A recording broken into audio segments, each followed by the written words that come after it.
pasal 16 ayat 2 sampai dengan 4. Tuhan Yesus bersabda, akan datang saatnya bahwa setiap orang yang membunuh kamu akan menyangka bahwa ia berbuat bakti bagi Allah. Mereka akan berbuat demikian karena mereka tidak mengenal baik Bapa maupun Aku. Tetapi semuanya ini kukatakan kepadamu, supaya apabila datang saatnya, kamu ingat bahwa Aku telah menyatakannya kepadamu.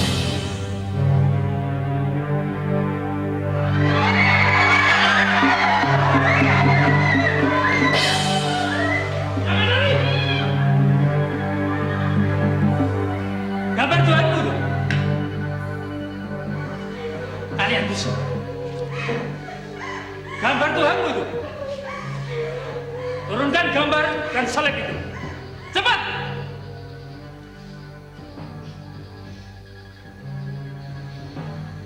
Cepat! Turunkan!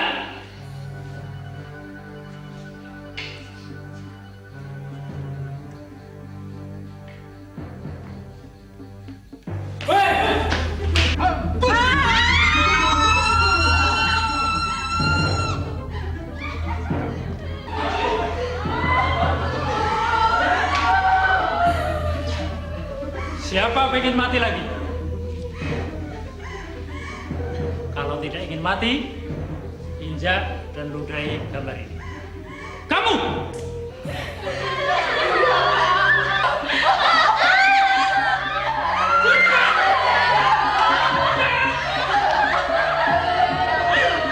Cepat, kamu! Cepat!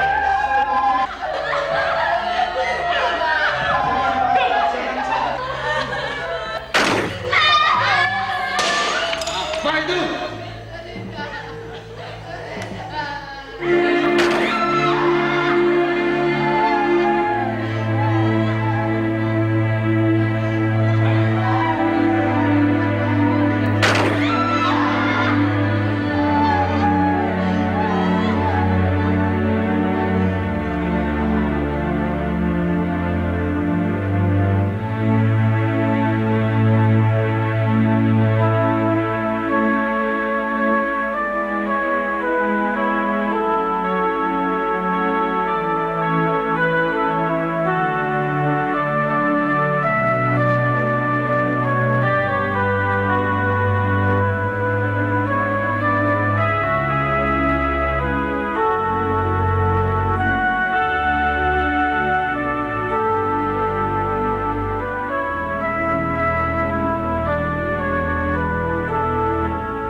Sedikitnya 6 orang tewas, 3 luka berat, belasan orang luka ringan ketika sebuah tempat ibadah diserang dan dibakar oleh kelompok orang tak dikenal. Selain korban manusia, sebuah bengkel mobil dan 4 bangunan rumah di sekitar tempat ibadah tersebut turut terbakar. Loh, memangnya Mama mau Masih kemana? tampak berkobar Wah, hari dari ini di rusun gereja kan ada yang PA. terbakar. Petugas masih Situasi melakukan saat ini sedang identifikasi rawan. terhadap Nggak usah ke para gereja korban. dulu, Ma. Menurut Loh, keterangan memangnya yang berhasil kenapa? diambil pun, penyerangan itu Baru terjadi saja di saat TV jemaat diberitakan, sedang Ma. melakukan ibadah Ada malam. gereja diserbu Namun dan situasi dibakar sudah lagi, Ma. dapat dikendalikan oleh Lalu, pihak keamanan. ada beberapa orang yang Menurut mati. informasi, kejadian Apa Mama ini tidak takut merupakan mati? buntut dari isu sara Takut. yang dihembuskan oleh kelompok orang yang Tuh, lihat. tidak bertanggung jawab. Di dalam Matius Sampai 10 sekarang, ayat kelompok penyerang 28 tersebut Tuhan belum Yesus diketahui bersabda, identitasnya. "Janganlah Pihak kamu keamanan takut kepada menghimbau mereka yang masyarakat dapat agar membunuh tetap tubuh, tenang dan tetapi terpancing tidak oleh berkuasa isu-isu membunuh yang jiwa. menyesatkan. Takutlah Atas terutama berbagai kejadian kepada Dia kerusuhan dan yang penyerangan berkuasa terjadi akhir-akhir membinasakan ini baik telah jiwa mengundang maupun tanggapan tubuh dari di berbagai dalam pihak. neraka." Sebagian besar Jadi kenapa menyesalkan harus tindak takut? kekerasan yang makin Ikut meningkat ya, Pak, ya? akhir-akhir ini. Ah, Dari kawasan lain males, Mah. mengatakan bahwa sebuah bis Mama mau syarat berangkat dengan dengan siapa, Ma? penumpang Ya, telah dengan terjadi Rosa. sedikitnya 35 orang tewas. Fokus Info, selamat sore. Baru saja kami menerima berita telah terjadi lagi kasus pemerkosaan. Kali ini korbannya adalah seorang ibu berusia 34 tahun dengan seorang putrinya. Peristiwa ini terjadi di Taman Kota. Disinyalir pelakunya adalah segerombolan anak nakal yang sering mangkal di taman itu. Sampai Ma. saat ini polisi masih Biar aku terus antar, Ma. memburu para pelaku. Ya jangan cuma Sedang kedua korban masih dirawat di rumah sakit. Demikian fokus TV. Iya, sudah.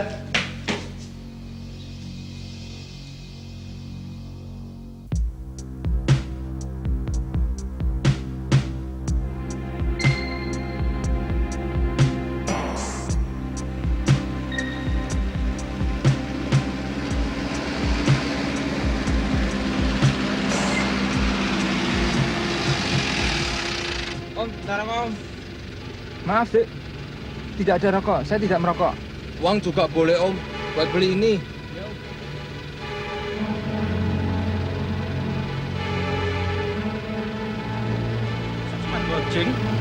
Kurang nih. Stop Om, kurang Om. Tambah Om.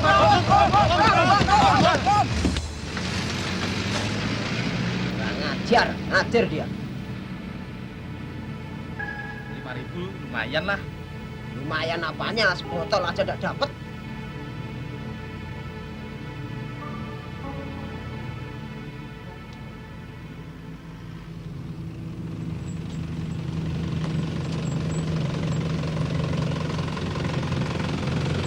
Pak, jangan lewat sini, Pak. Ada apa, Pak? Anak-anak berandalan. Lihat tuh, kaca mobil saya dipecah. Oh iya. Terima kasih, Pak.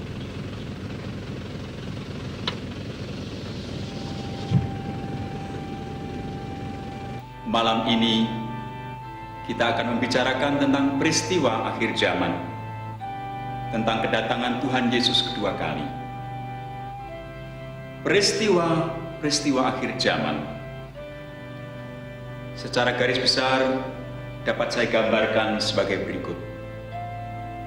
Dari skema ini kita dapat melihat bahwa kedatangan Tuhan Yesus kedua kali sudah dinubuatkan dalam dua tahap yang berbeda. Tahap pertama, Tuhan Yesus datang dengan malaikatnya di udara untuk mengangkat umatnya. Jadi Tuhan Yesus tidak mendarat di bumi. 1 Tesalonika pasal 4 ayat 16 dan 17. Di sana dicatat, pada saat itu orang-orang beriman yang sudah meninggal bangkit lebih dahulu. Kemudian orang-orang beriman yang masih hidup dan yang setia serta selalu berjaga-jaga berubah dalam sekejap dan bertemu dengan Tuhan Yesus di angkasa. Sungguh suatu peristiwa yang terjadi secara tiba-tiba, seperti kedatangan pencuri. Tiba-tiba begitu banyak orang hilang lenyap. Wahyu pasal 16 ayat 15 mengatakan, lihatlah, aku datang seperti pencuri. Berbahagialah dia yang berjaga-jaga. Bagi orang-orang Kristen yang setia, hari ini merupakan hari yang sangat dinanti-nantikan. Kedatangan tahap yang kedua adalah Tuhan Yesus datang untuk seluruh dunia, yaitu untuk menghakimi orang-orang yang berdosa. Saudara-saudara, apa yang terjadi pada waktu ini? Dalam Wahyu pasal 19, Tuhan Yesus bersama orang-orang sucinya turun untuk masuk dalam perang Harmagedon. Dengan nafas mulutnya, iblis, roh nabi palsu, antikris, dan semua pengikutnya dikalahkan dan dibinasakan. Zakaria pasal 14 ayat 4 dan 5. Tuhan Yesus turun dengan orang-orang sucinya dan menjejakkan kaki di atas bumi di Bukit Zaitun. Kedatangan Tuhan Yesus ini betul-betul mendarat di bumi, diteruskan memerintah dalam kerajaan 1000 tahun. Saudara-saudara mungkin bertanya, apa yang terjadi di antara tahap pertama dan tahap kedua? Di antara tahap pertama dan tahap kedua adalah zaman antikris. Setelah gereja dan Roh Kudus diangkat dari muka bumi, dunia benar-benar tanpa Allah. Inilah masa kesusahan besar. Wahyu pasal 7 ayat 14 menyebut juga zaman aniaya dahsyat. Khususnya pada masa ini akan terjadi siksaan yang dahsyat seperti yang belum pernah terjadi sejak awal dunia diciptakan dan yang tidak akan terjadi lagi. Kitab Injil Matius pasal 24 ayat 21. Di sini siksaan yang dahsyat yang belum pernah terjadi. Betapa mengerikan, saudara dapat bayangkan sendiri. Maka saat kita sekarang ini, saudara-saudara, adalah kesempatan emas untuk kita hidup dalam kekudusan dan kemuliaan. Supaya kita semua terangkat dan dapat memerintah bersama Tuhan Yesus di dunia yang sudah dipulihkan dalam kerajaan 1000 tahun. Jangan sampai saudara-saudara tertinggal dan jatuh ke dalam masa aniaya besar zaman antikris.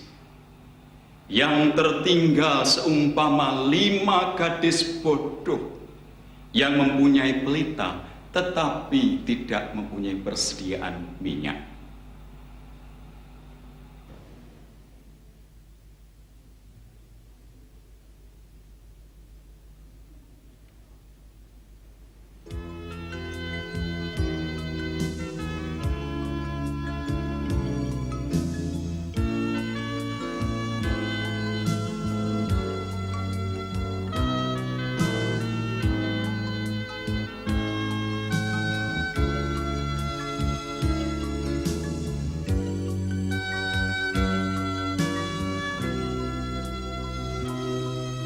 Sudahkah kita siap sedia menghadapi datangnya Yesus kelak kembali untuk mengangkat kita semua yang sungguh-sungguh berharap padanya? Sudahkah kita siap sedia menghadapi datangnya Yesus kelak kembali untuk mengangkat kita semua yang sungguh-sungguh berharap padanya? Mari kita sembah Yesus, Dia Raja di hadapan tahta kemuliaan yang kudus. Selama waktu ini masih ada, kita bernafas di dalam dunia. Mari kita sembah Yesus, Dia Tuhan di hadapan tahta kemuliaan yang kudus. Selama waktu ini masih ada, sembahlah Yesus selama-lamanya.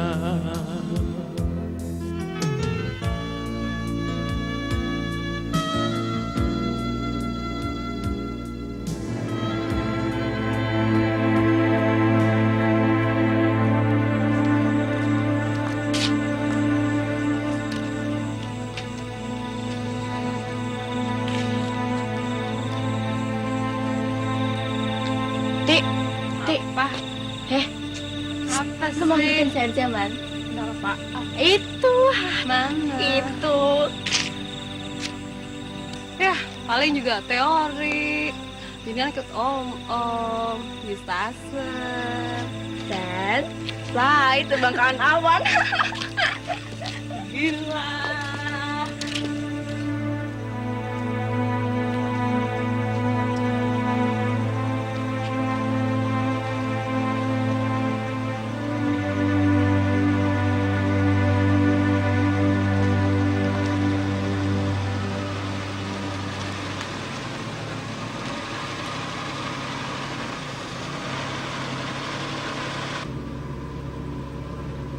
Saya om. Iya, kamu. Asik.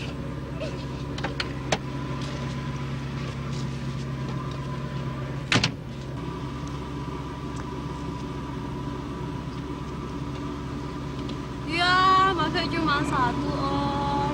Nama ya om, biar lebih ser. Oh ya, oke lah.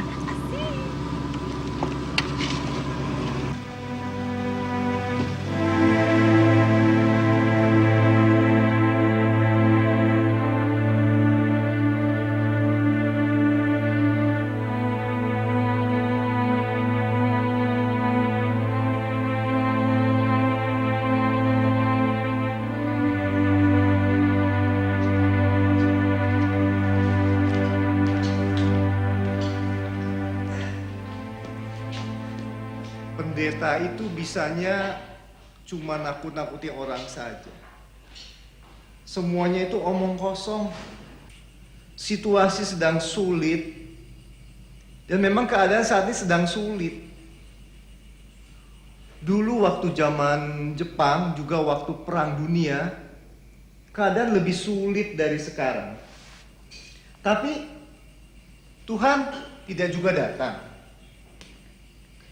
Boyao, khotbah itu yang baik-baik, yang bisa menghibur hati jemaat, supaya hati jemaat itu bisa senang, bukan malah ditakut-takuti. Situasi seperti ini malah ditakut-takuti. Ya pendeta itu kan tidak nakut-nakutin, Pak. Dia berbicara kan sesuai dengan isi Alkitab. Tapi kan di Alkitab masih banyak bahan-bahan yang lain, Thomas. Apa kita tuh mau yang enak-enak saja, Pak? Wah, pikiranmu itu sudah tercemar propaganda pendeta itu. Ya, Papa. Sudahlah.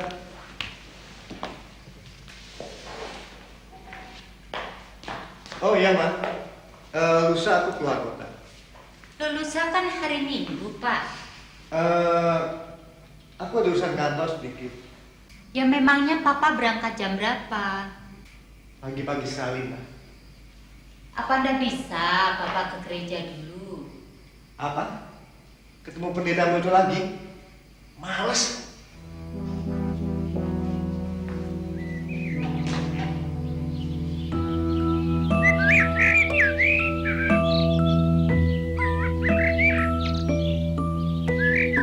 Nah iya Pak Lukas, saya tuh kok udah habis pikir. Pak Filipus itu kan seorang pendeta. Lah kok masih bisa nyeleweng. Nah akibatnya anggota jemaat payah toh Pak. Nah ini loh Pak, apa namanya zaman edan. Pak Daryo. Bukan zamane sing edan Pak Daryo, tapi manusianya yang edan. Iya. Dan tentang kasus di gereja kita, nah inilah waktu penghakiman bagi gereja Tuhan, Pak Daryo. Seperti penjelasan Pak Markus pada waktu PA kejaman minggu lalu. Itulah untungnya Pak, kita memiliki calon pendeta seperti Pak Markus yang hidupnya lurus, penuh dengan Roh Kudus. Iya Pak. Yang saya herankan, kalau ada acara PA atau persukan doa, jemaat yang hadir hanya beberapa gelintir, Pak Dar. Dan hanya itu saja. Itulah Pak, payahnya jemaat kita. Itu namanya Tutik putranya Pak Daryo pulang. Wah iya, biarlah Pak, nanti kan saya ketemu.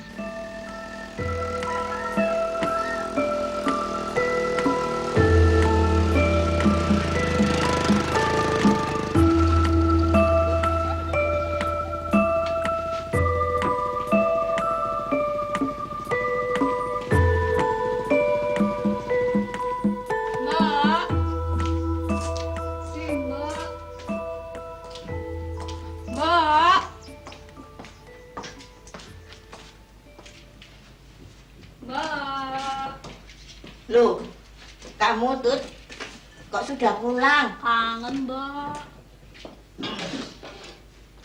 Kamu tidak apa-apa toh? Baik, Mbak.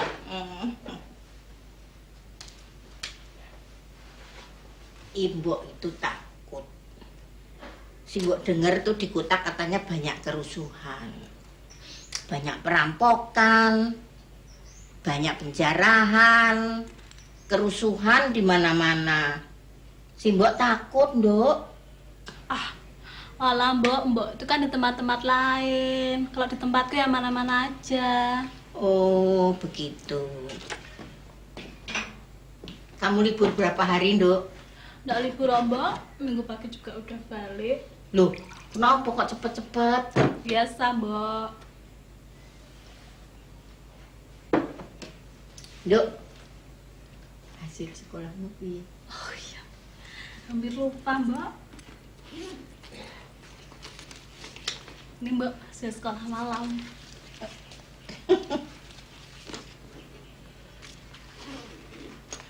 Jangan sampai ketahuan bapakmu, Nduk. Ini sih Mbok tabung buat betulin rumah kita ini loh. Rumah orang lain sudah bagus-bagus. Rumah kita masih kriot kayak begini.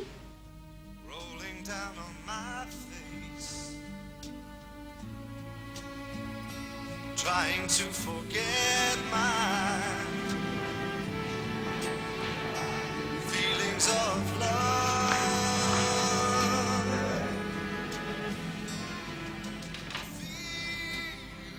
Sorry ya, Mas, terlambat. Barusan pulang kampung. Nggak apa-apa. Hari kan masih panjang. Yuk, kita sudah booking satu kamar.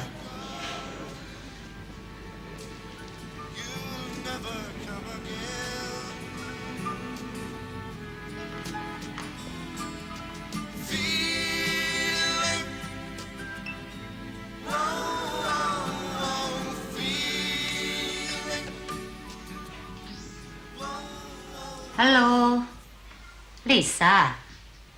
Apa kabar, Lis? Ini Mama. Baik-baik aja, Ma. Cuman Lisa agak pusing. Loh, kamu sakit? Periksa ke dokter dong. Pusing bukan karena sakit, Ma. Tapi pusing mikirin teman-teman yang saat ini makin aneh-aneh.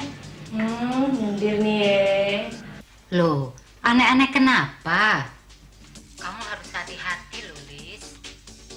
Jangan khawatir, Ma. Lisa bisa jaga diri kok.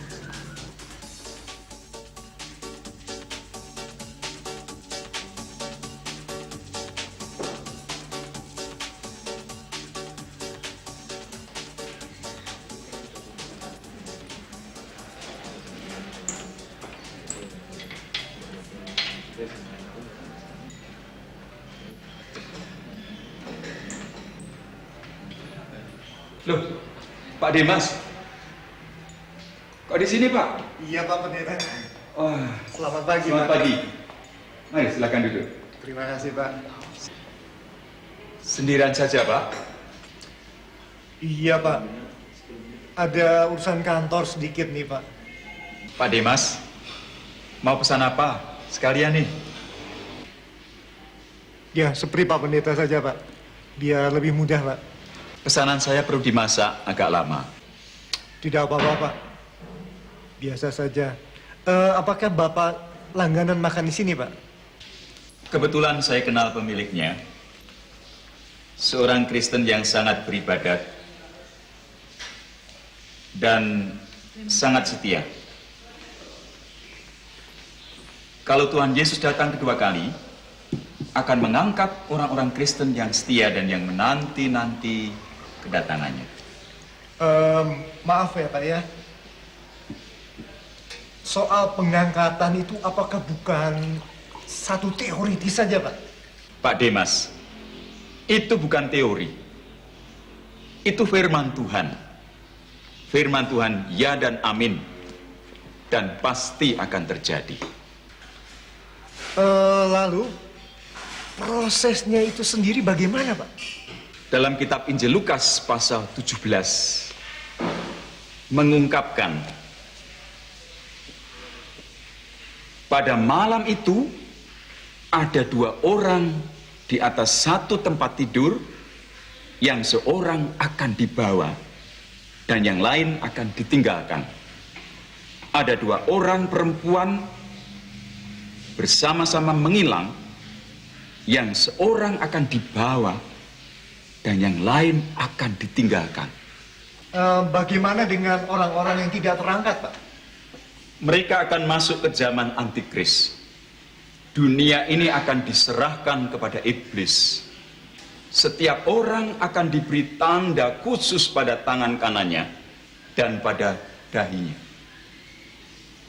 Dalam kitab Wahyu pasal 13 ayat 16, berarti mereka menjadi milik iblis. Bagaimana seandainya mereka menolak untuk diberi tanda itu, Pak?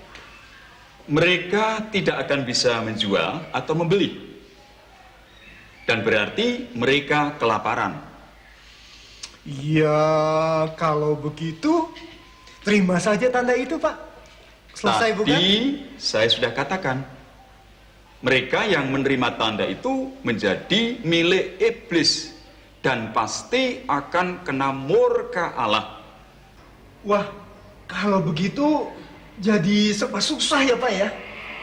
Bukan hanya susah, Pak Dimas, tetapi kedua-duanya sangat mengerikan.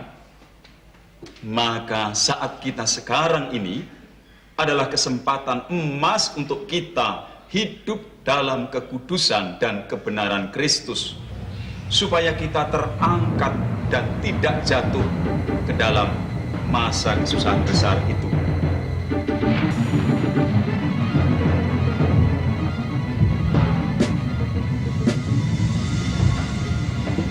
Pak Pendeta? Pak Pendeta? Pak Pendeta? Pak Pendeta hilang. Masa hilang?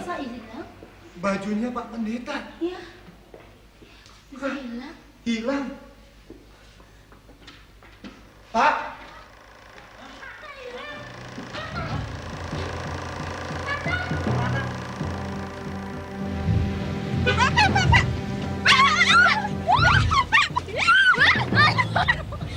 Oh, asem tenan ini tabrake.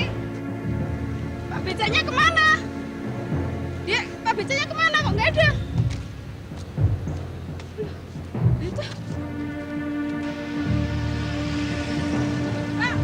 Pak, tolong Pak. Pak becaknya hilang Pak. Pak becaknya hilang. Tolong Pak. Tolong Pak. Tolong Pak. Kemana Pak?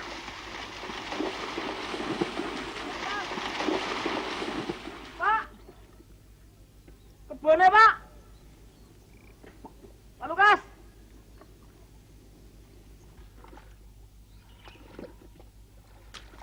Loh, ini kayak pakaiannya Pak Lukas ya? Kemana ya Pak Lukas? Pak Lukas?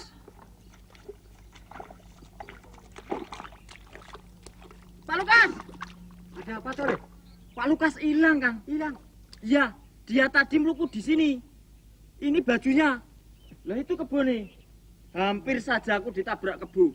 Sial tenan aku hari ini. Saudara, goncangan gempa ringan yang terjadi hari ini dibarengi dengan hilangnya beberapa orang secara misterius dengan ciri-ciri yang sama. Mereka meninggalkan barang-barang yang mereka pakai atau mereka bawa. Saat ini saya berada di Taman Bukit untuk melaporkan peristiwa tersebut. Kalau Anda jelaskan peristiwa yang baru saja Anda lihat. Begini ya Mbak, saya cerita pun Anda akan tidak percaya. Tapi yang jelas, waktu saya dulu di kampungan itu, nah, saya jelas melihat 3 orang duduk di sini. Terus orang itu katanya berdiskusi atau bagaimana. Buku itu nggak yang buat diskusi atau bagaimana dibuka-bukanya gitu. Tapi tahu 3 orang itu mau hilang, tak kemana. Anda benar-benar sadar dan melihatnya sendiri? Iya, saya jelas. Yang saya jelas melihat 3 orang duduk di sini. Kalau hilang, tak kemana saya juga nggak tahu. Apakah ada saksi mata lain yang melihatnya? Aduh, kalau saksi mata lainnya saya nggak tahu ya Mbak ya. Tapi yang jelas waktu saya melihat, itu 3 orang tuh jelas duduk di sini. Terus tahu-taunya hilang tak kemana. Tinggal ini baju dan apa yang dipakainya tinggal di situ aja. Itu, baik, itu mengerti. Saudara-saudara, saat ini kami tengah berada di pemakaman umum Sekar Jagad untuk melaporkan peristiwa yang sedang terjadi. Seperti Anda saksikan, banyak orang berkerumun di sini untuk mengetahui apa yang sebenarnya sedang terjadi. Menurut keterangan para saksi mata, hari ini banyak kubur yang retak-retak dan juga ada yang gundukan tanahnya tiba-tiba longsor ke bawah. Apakah ini masih ada kaitannya dengan hilangnya beberapa orang secara misterius di berbagai tempat? Masih menjadi tanda tanya yang besar bagi kita semua. Nungki dan Kurniawan melaporkan. Berita dari seluruh penjuru dunia mengungkapkan hal yang sama. Terjadi gempa ringan dan hilangnya secara misterius orang-orang tertentu. Dengan ciri-ciri yang sama, meninggalkan barang-barang yang mereka bawa atau mereka pakai. Terjadi banyak kecelakaan lalu lintas. Kami juga terima berita adanya pesawat yang jatuh menimpa sebuah gedung sehingga terjadi kebakaran yang hebat. Juga beberapa rumah terbakar sedang penghuninya menghilang. Banyak pemerintah nasional meminta bantuan pada jaringan pemerintah global. Jaringan pemerintah global akan melakukan tindakan darurat. Bagaimana dengan anak-anak dan istriku? Terangkatkah mereka? Ternyata Pak Pendeta itu benar. Orang-orang yang tidak terangkat adalah orang-orang yang tidak percaya pada Tuhan Yesus dan orang-orang yang hidupnya tidak menuruti keinginan roh tetapi menuruti keinginan daging. Galatia 5 ayat 19-20 mengungkapkan perbuatan daging telah nyata, yaitu percabulan, kecemaran, hawa nafsu, penyembahan berhala, sihir, perseteruan, perselisihan, iri hati, amarah, kepentingan diri sendiri, percideraan, roh pemecah, kedengkian, kemabukan, pesta pora, dan sebagainya. Barang siapa melakukan hal-hal yang demikian, ia tidak akan mendapat bagian dalam kerajaan Allah. Roma 8 ayat 13. Sebab jika kamu hidup menurut daging, kamu akan mati. Tetapi jika oleh roh kamu mematikan perbuatan-perbuatan tubuhmu, kamu akan hidup.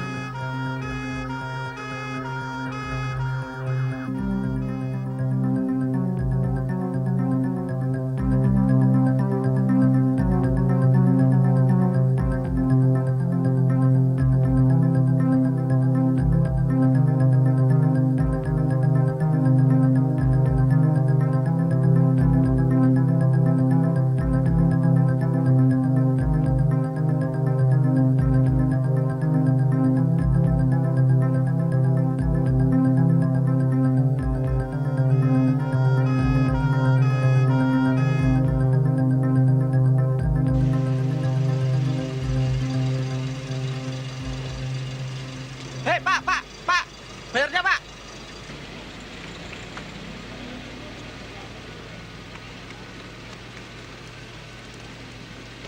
Loh, Pak, dompetnya, Pak.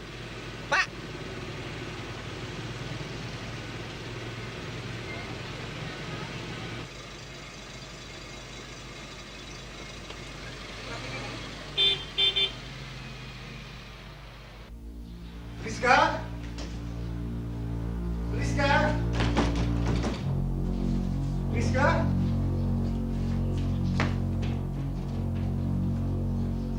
Rosa?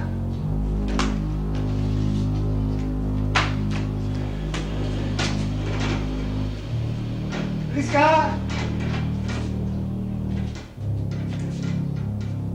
Rosa? Papa pulang, Rosa? Rizka?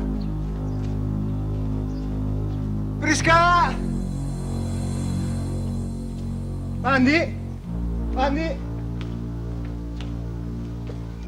lihat anak istri saya pergi, Pak. Tidak itu, Pak. Tidak. Ini tadi saya juga dari rumah ayahku. Anaknya menangis meraung-raung karena kedua orang tuanya hilang. Hilang, Pak? Iya. Rizka? Oh, Tuhan.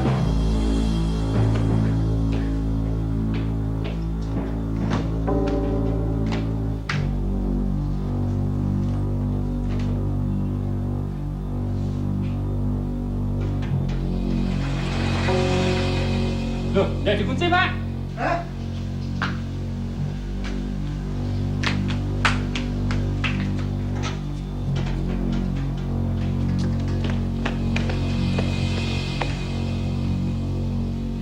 Rizka? Rizka? Rizka?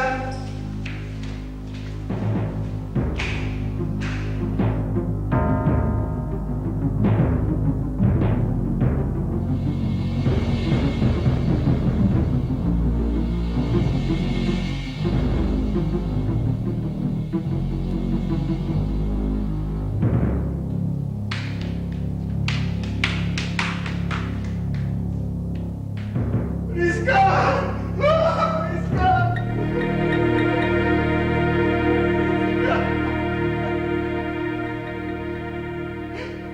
Rizka!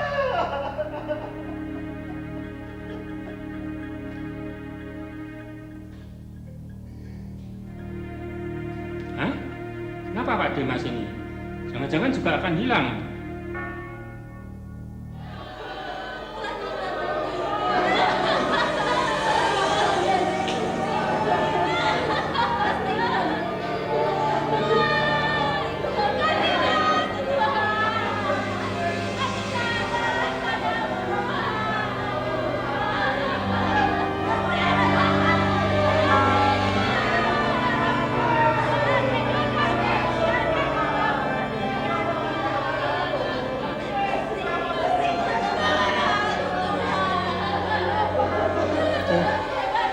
Mengapa aku dulu tidak mau mendengar nasihat Pak Pendeta? Ampunilah aku Tuhan, ampuni.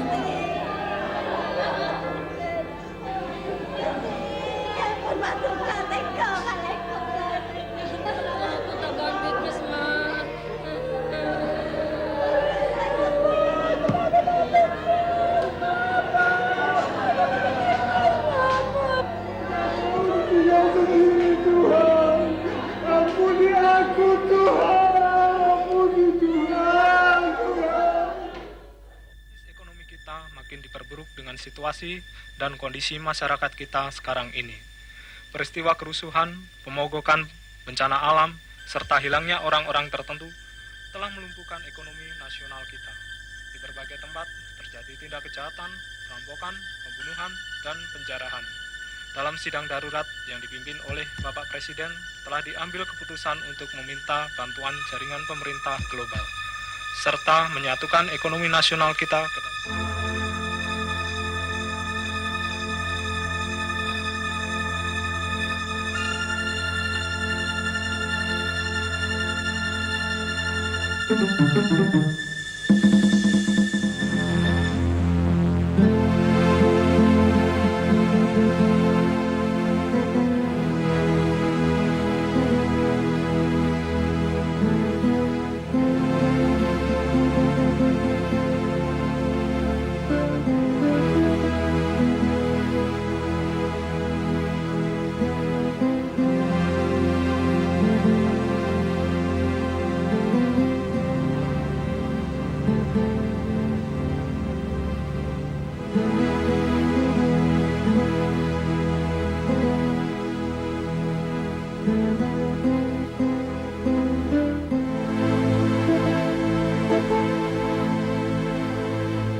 Setelah gereja dan roh Allah diangkat, dunia benar-benar tanpa Allah.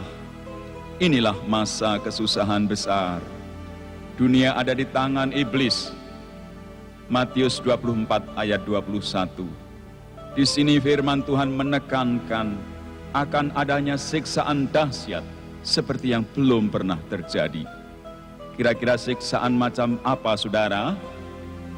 Orang disiksa dengan dibakar hidup-hidup, dirajam, digantung, dipancung, sudah pernah ada. Orang diadu dengan binatang buas, sudah pernah. Disiksa dengan diikat bersama mayat sampai membusuk, sudah pernah. Di sini siksaan yang dahsyat yang belum pernah terjadi. Betapa mengerikan, saudara dapat bayangkan sendiri.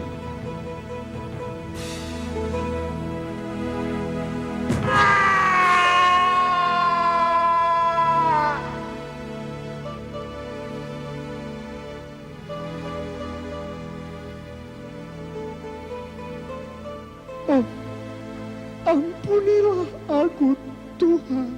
Ampuni aku. Kuatkan aku.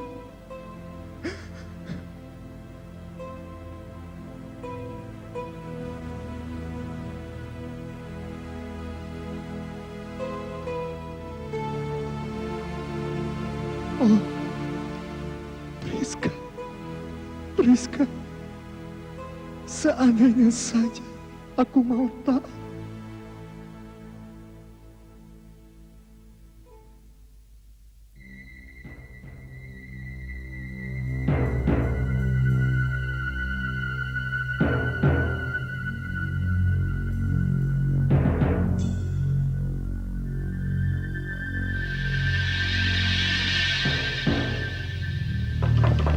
Pak Dimas.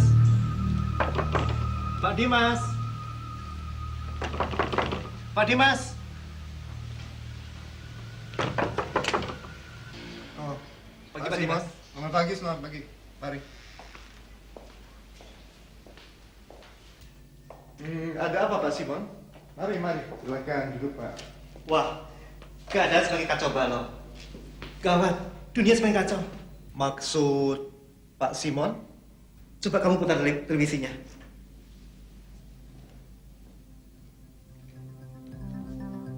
Dunia benar-benar diambang kekacauan dan bencana.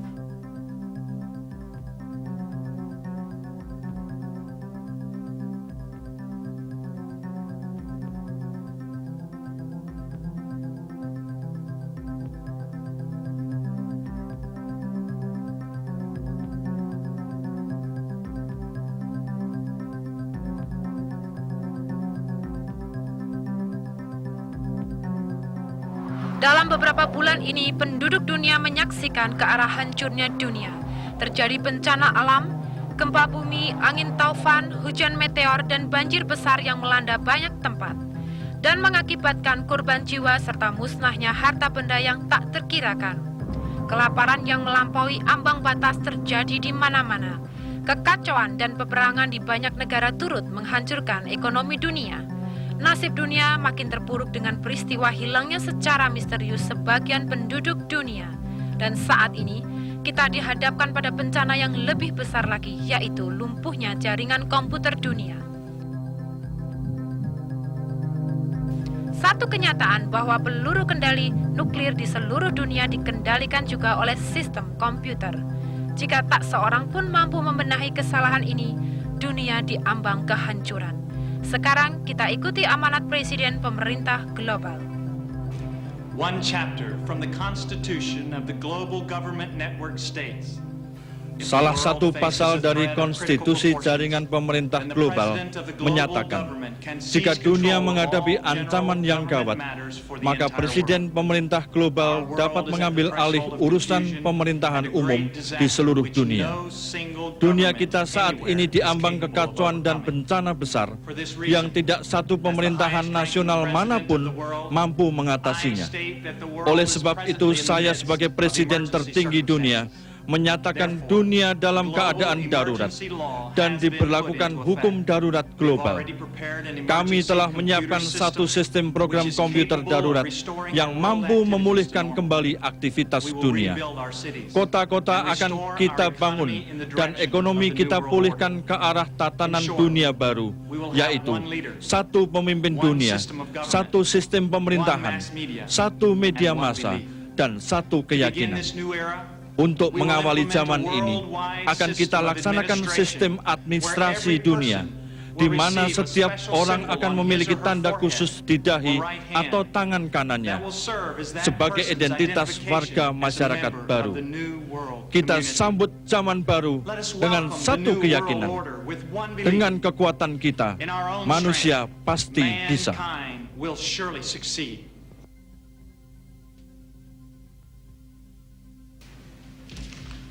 Pak Dimas, coba ini dibaca sebentar, Pak. Apa ini, Pak? Data ini aku salin dari jaringan internet pemerintah global. Seluruh kegiatan keagamaan dilarang keras, Pak.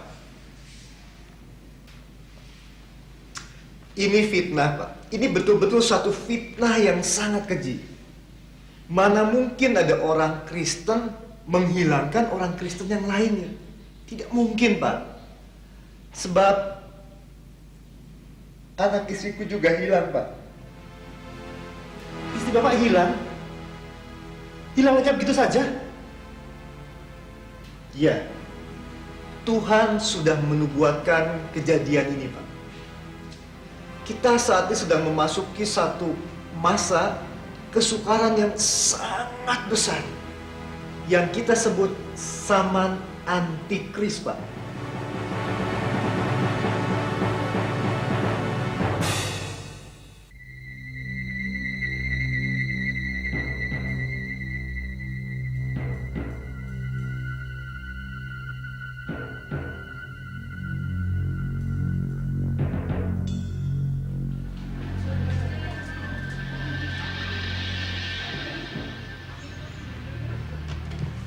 Maaf Pak, tangannya.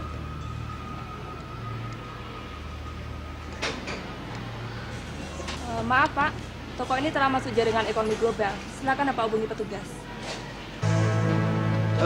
Kalau begitu, saya kembalikan ini.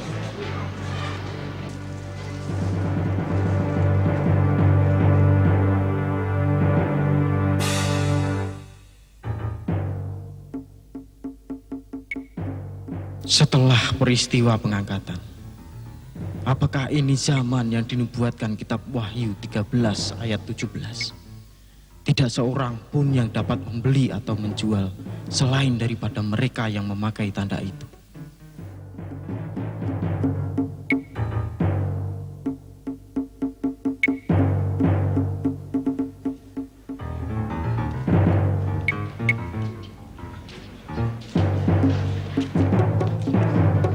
Pak Dimas, Pak Yohab, bisa? Apa? Ada sesuatu yang ingin saya sampaikan. Keadaan gawat sekali. Oh, yuk, masuk. Kita harus pergi dari sini, Pak. Iya, masuk dulu. Kita harus segera pergi, Pak. Di sini sangat berbahaya. Orang-orang mengenal kita sebagai orang percaya, Pak. Duduk dulu, Pak. Lihat.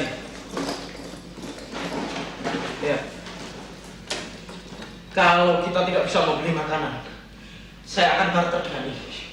Ada masalah apa lagi, Pak? Pendataan penduduk telah dilakukan dengan keras, Pak. Semua penduduk telah diberi kode khusus 666 dengan sebuah chip memori di dahi atau di tangan kanan. Bukankah ini meterai antikris? Kalian ingat nubuatan kita, Wahyu? Pak Yusa, jangan terlalu dibesar-besarkan begitu. Itu bukan antikris. Itu cuman suatu sistem administrasi modern yang pakai komputer-komputer canggih yang dipakai untuk mengatur jutaan orang. Bukan antikris itu. Tapi antikris akan memakai cara ini juga, Pak, untuk memeteraikan orang-orangnya. Pak Yusa, dari apa yang aku pernah baca, meterai antikris itu adalah cengkeraman roh jahat. Dan angka 666 itu adalah angka roh Mammon. Lalu orang yang dicengkeram oleh meterai antikris itu akan nekat mencari harta dan uang sehingga mereka berani terang-terangan berbuat dosa. Untuk apa?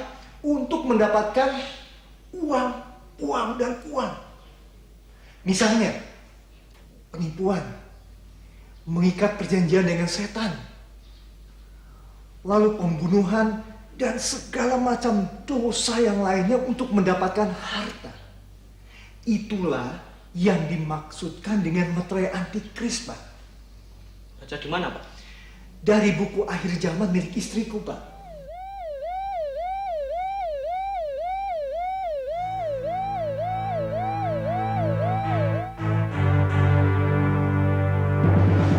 Gawat, aku harus segera pergi, Pak. Selamat tinggal.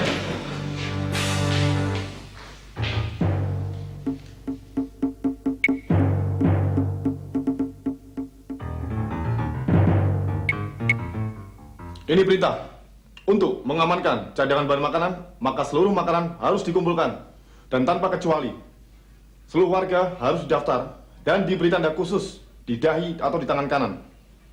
Dan Anda diberi kesempatan untuk taat dan setia pada Tuan Agung pemimpin dunia. Dan bagi yang melawan, berarti musuh bersama. Dan untuk wilayah ini, pendataan akan diadakan di balai kota. Pastikan dia ada terdaftar. Dan ini nomor kode saudara.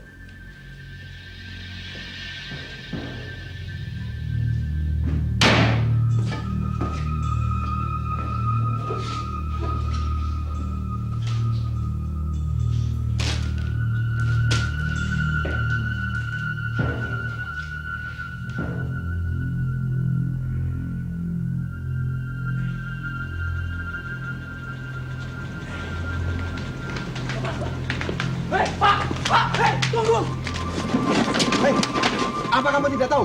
Menimbulkan sebelahku, bisa dihukum. Setan!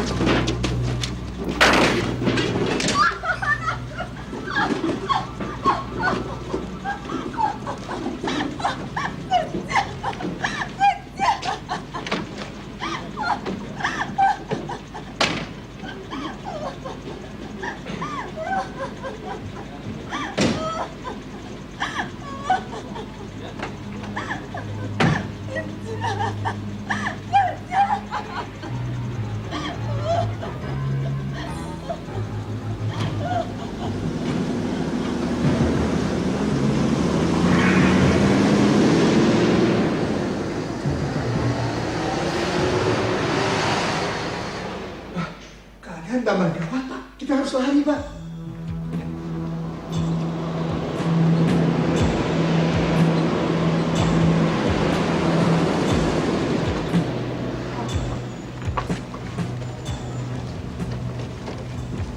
Berhenti! Oh, apa itu? Apa kesalahan saya, Pak? Kota sedang panik, malah membawa lari harta. Bawa dia! Kamu barang-barang saya sendiri, Pak. Nanti dikatakan.